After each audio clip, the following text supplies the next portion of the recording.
সমবায় সমিতি নির্বাচনে দুর্নীতিগ্রস্ত তৃণমূলকে পরাস্ত করতে আমরা বিজেপির তরফ থেকে 12-12-তে জয়ী হয়েছি।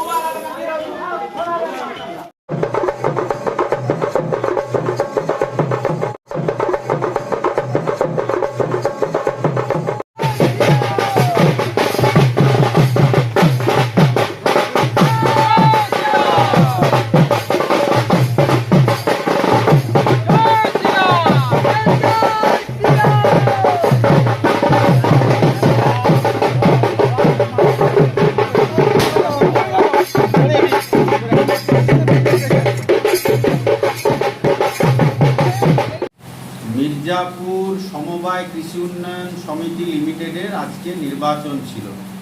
এখানে ভারতীয় জনতা পার্টি সমর্থিত যে মনোনীত যে 12 জন প্রার্থী ছিল তারা আজ নিরঙ্কুশভাবে জয়লাভ করেছে।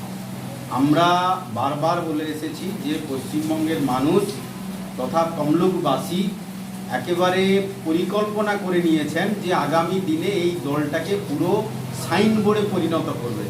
গত লোকসভা নির্বাচনে আমরা দেখিয়ে দিয়েছি যে এখানে ভারতীয় জনতা পার্টি মনোনীত যিনি প্রার্থী ছিলেন প্রাক্তন বিচারপতি জাস্টিস অভিজিৎ গঙ্গোপাধ্যায় 70,000 প্রায় 80,000 ভোটে জয়লাভ করেছে।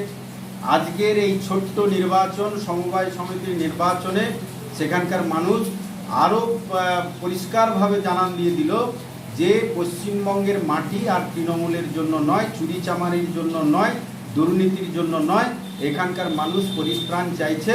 সেটা 2026-এর নির্বাচনে একেবারে পরিষ্কার হয়ে যাবে। এই মির্জাপুর কৃষি সমবায় সমিতি লিমিটেডের যে আজকে নির্বাচন ছিল এখানে 12 জন ভারতীয় জনতা পার্টি মনোনীত প্রার্থী জয়লাভ করেছেন। এর আগে মিলিজুলি করে ওরা বোর্ড গঠন করেছিল, কোনো নির্বাচন হচ্ছিল না, এই হেরে যাওয়ার ভয়ে ওরা নির্বাচন করছিল না, কিন্তু আজকে সেই নির্বাচন হয়েছে। অনেক আন্দোলনের পরে আজকে নির্বাচন অনুষ্ঠিত হয়েছিল এবং সেই নির্বাচনে ভারতীয় জনতা পার্টি দেখিয়ে দিয়েছে সেখানকার মানুষের অভিপ্রায় কি, তারা কি চাইছে এবং কি করতে চাইছে। আজকে তমলুক ব্লকে আমরা প্রায় 12টি অঞ্চলে ভারতীয় জনতা পার্টির এই মুহূর্তে ক্ষমতায় আমরা আসতে পারি লোকসভার নির্বাচনের ফলাফল অনুযায়ী। তা সত্ত্বেও তমলুক ব্লকে তৃণমূলের নেতারা যেভাবে বিমাতৃসুলভ আচরণ করছেন বিজেপি সমর্থকদের উপর, এখনও বলছি তারা যদি ঠিক না হয়ে যান আগামী দিনে কিন্তু আপনাদের মন্ত্রী পরিষদের সদস্যরা যেভাবে জেলে আছেন আপনারাও সেই জেলে যাওয়ার জন্য প্রস্তুত হয়ে থাকুন। আমার এটুকুই বলার ছিল এবং আমরা অবশ্যই বলতে পারি আগামী 2026-এর নির্বাচনে ভারতীয় জনতা পার্টির সরকার পশ্চিমবঙ্গে প্রতিষ্ঠিত হবে। এখানকার মানুষ সেটা বারে বারে বুঝিয়ে দিয়েছে এবং সেটা 2026-এ প্রমাণ হয়ে যাবে।